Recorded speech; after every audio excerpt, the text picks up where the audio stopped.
This is Renee, and I'm trying out the program Screencast-O-Matic for the first time. I'm using a presentation that I created previously.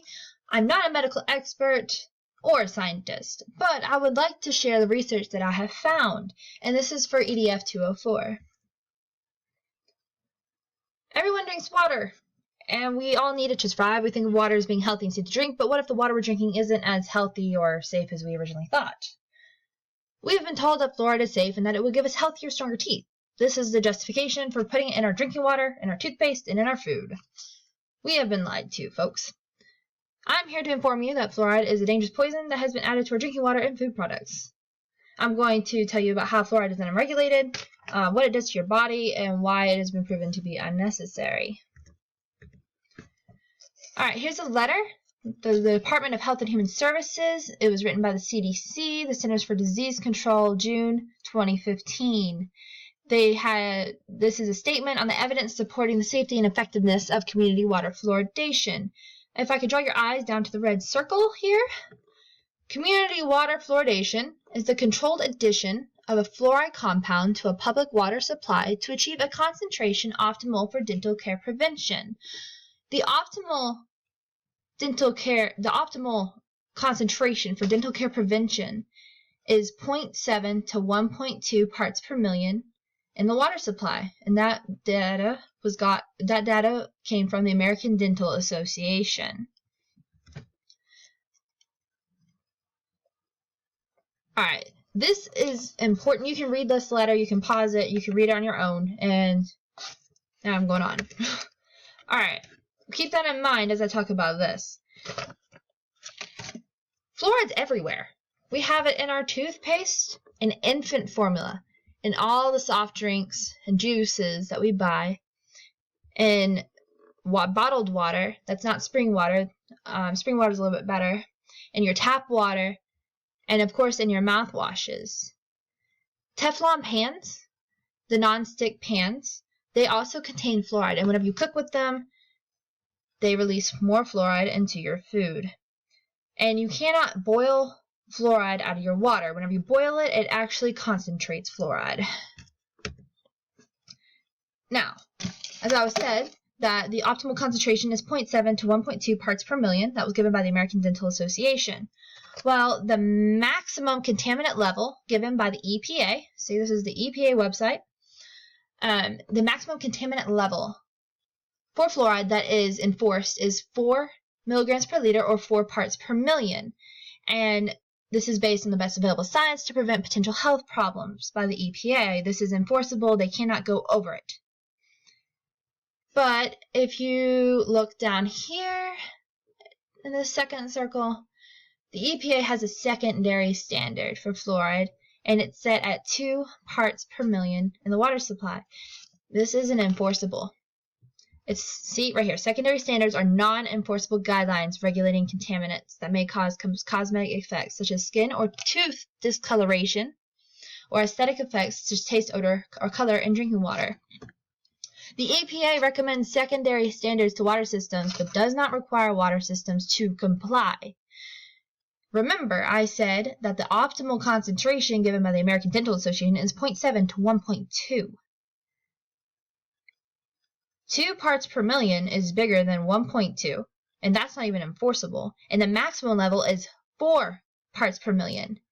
And actually, whenever your fluoride levels are at 2 parts per million, that starts to cause fluorosis on your teeth. We will go over that in a moment. Alright, looking at the EPA's website again. They have fluoride listed under the table of regulated drinking water contaminants. A contaminant is to make impure or unsuitable by contact or mixture with something unclean, bad, etc. On the EPA's website, it says it causes bone disease, pain and tenderness of the bones, and that children may get mottled teeth. That's fluorosis. And now we're going into where does the fluoride come from? A lot of the fluoride that gets used comes from the industrial waste from the aluminum factories and the fertilizer factories. Some do come from natural deposits, but not most.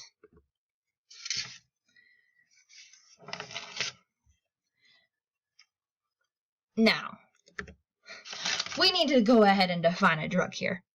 The FD&C Act defines drugs in part by their intended use as articles intended for use in the diagnosis, cure, mitigation, treatment, or prevention of a disease, and articles other than food intended to affect the structure of any function of the body of man or other animals. Alright, so let's point this out. Fluoride prevents a disease. A drug is intended for use in preventing a disease. It's an unregulated drug because the FDA, or not the FDA, the water supplies they can put whatever the amount they like into the water supply, all the way up to 4 parts per million. And it's unregulated because guess what? It's in everything, so you can't tell how much you're actually getting on a day-to-day basis. This violates ethics. This is involuntary drugging here. We can't measure how much, like I said, we can't measure how much we are exposed to on a day-to-day basis. So we could be getting way more fluoride than our body could actually tolerate. And you can see that in your teeth and other things that we'll go on to. So this is what fluoride does to your body. Here's some teeth. They're not very pretty. This is very mild fluorosis. Here's the mild, moderate, severe. Fluoride makes bones brittle because it calcifies, because of the calcium. Fluoride calcifies the pineal gland in the brain. The pineal gland in your brain, which is right here, it's very small, but it's actually very important. It's a gland that regulates sleep and wake cycles. Like the circadian rhythm. It affects the timing, frequency, and length of menstrual cycles in women. Melatonin has anti-aging properties, and it plays a role in the immune system. So, with the pineal gland being calcified, that affects melatonin production. It's also a developmental neurotoxin, and it disrupts the thyroid.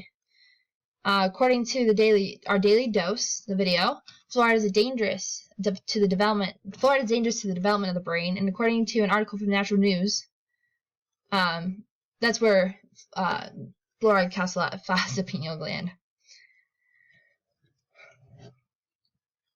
Fluorosis is a discoloring of teeth that is a symptom of an overdose of fluoride built up in the system. And then fluoride, like I said previously, causes calcium to build up. Alright, so fluoride's unnecessary. I mean, so far science has supported that fluoride,